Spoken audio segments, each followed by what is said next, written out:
খুলনা জেলার ফুলতলা থানার দামোদর উত্তরপাড়া এলাকায় বিদ্যুৎ অফিস সংলগ্ন বালুর মাঠে শুক্রবার বিকাল 5:30টায় পুলিশ অভিযান চালিয়ে সন্দেহভাজন 2 জনকে আটক করে। তাদের দেহ তল্লাশি করে বিদেশি একটি পিস্তল, একটি রিভলভার, একটি দোনালা কাটা বন্দুক, 3 রাউন্ড পিস্তলের গুলি এবং 6 রাউন্ড রিভলভারের গুলি উদ্ধার করে পুলিশ।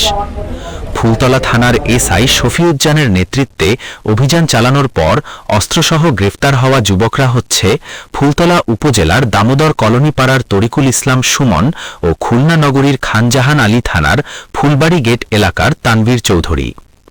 তারা মূলত অস্ত্র ব্যবসায়ী বলে পুলিশ জানিয়েছে।